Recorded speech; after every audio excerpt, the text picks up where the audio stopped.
Alors, on me dit que c'est parti. Pierre, un jeune qui veut participer à la course au Grand Défi Pierre-Lavoie, son école n'est peut-être pas intéressée. Il achète son école, Ah oui, tout il change simplement. d'école. Qu'est-ce que le jeune peut faire? Ben, ce qu'il peut faire, c'est que cette année, bien entendu, on a pris seulement 100 écoles. Il y en a 200 qui se sont inscrites. L'an prochain, on pense être capable de monter à 150. On est en train de regarder ça. On va regarder ça dans les prochaines semaines. Mais on veut vraiment des projets. On va vouloir recevoir des projets. Donc, c'est pas tu t'inscris, c'est beau, je suis passé, là.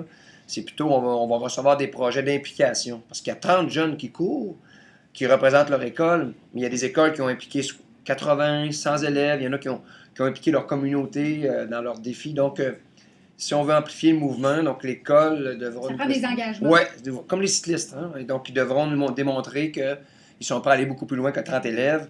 Et à partir de là, les écoles vont être sélectionnées en fonction de leur implication, qui peut être communautaire, mais qui peut être aussi à l'école.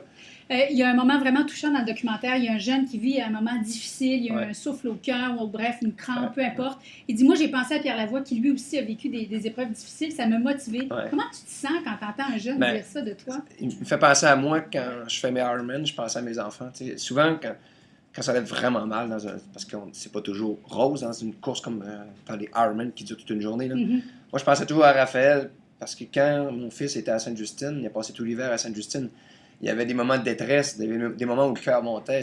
Donc, je pensais à mon fils qui, lui, avait vécu presque l'enfer. Donc, ça ramenait un petit peu ma souffrance à quelque chose de plus banal. Donc, c'est souvent comme ça qu'on va se motiver. On se compare à pied, pour dire, c'est pas si pire que ça mon affaire finalement, il y a pire que ça dans la vie.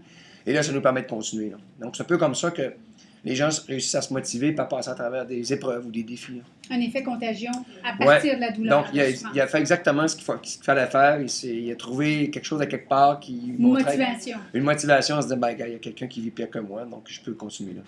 À tout de suite.